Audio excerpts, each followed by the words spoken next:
గాజులు గాజులమ్మా గాజులు రెక్కేళ్ళి గాజులు గాజులు. అమ్మా రాకుమారి. మల్లిక వెళ్ళి ఆ గాజుల సెట్టిని వెంట పెట్టుకురా. చిత్తం రాకుమారి.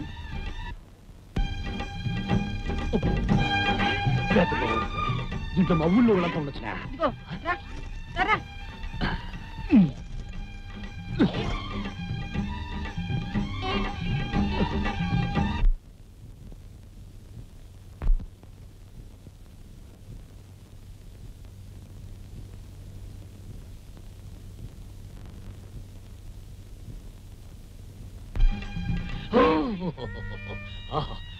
ఇది అసలు సిసలైన రాకుమారి బంగారు చెయ్యి. మెత్తగా ఉంది, కొత్తగా ఉంది. ఎవయ్యా గాజుల సెట్టి? ఏ సెట్టి? ఏంటి మా రాకుమారి గారికి నీసేలా చూస్తున్నావు? అది అది చూస్తున్నా. ఆది చూసేది ముఖాన కాదు చేతిని. అదే ఈ అందమైన ముఖానికి ఏ గాజులు బాగుంటాయని చూస్తున్నానే. చూసింది చాలు గాని ముందు గాజులు వేయడానికే వచ్చానే తరుణీమణి. అంత తొందర పడితే ఎట్టాగే? ముందు నా మలారం విప్పాలా, ఆ తరువాత నా సరుకు బయటికి తీయాలా, నా సరుకు ఈ రాకుమారికి నచ్చాలా, అప్పుడే నేను వెయ్యాలా గాజులు. నువ్వేం మలారం ఇప్పక్కలేదు గాని రాకుమారి నీ చేతికి గాజులు బాగుంటాయి. ఏమయ్యా సెట్టి? కాశీ పాలవే చిట్టి.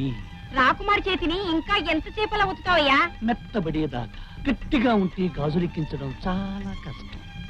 ఒకవేళ బలవంతాన్ని ఎక్కించాననుకో పట్టు వెళ్ళిపోద్ది. అందుకే తంటాను. సెట్టి నీకేమైనా మర్చిపోయిందా? నిజంగానే పోయిన మతి. నీ బంగారు చెయ్యి నా చెప్పతగలగానే నాకెంతో హాయ్. అబ్బా ఏం దెబ్బ నీ దెబ్బ!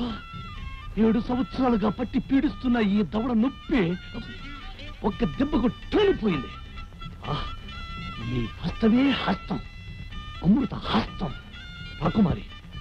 అలాగే ఈ దవడ మీద లాగి ఒకటి ఇచ్చారనుకోండి, నా జన్మ ధరించిపోతుంది. పోతుంది పోతుంది. మా సేనాధిపతికి చెప్తే నీ తల ఎగిరిపోతుంది.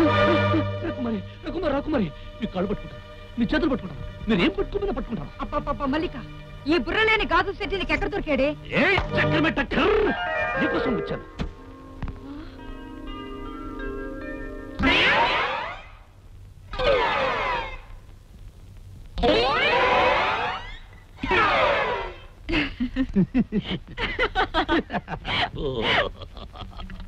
మల్లిక, ఈ గాజుల సెట్టిని కఠినంగా శిక్షించాలి.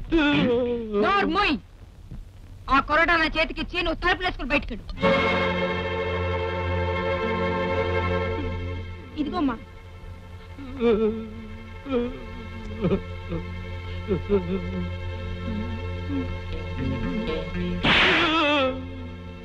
ఈ వేషం కట్టిపెట్టి ప్రతాప్రాణ ముందుకురా.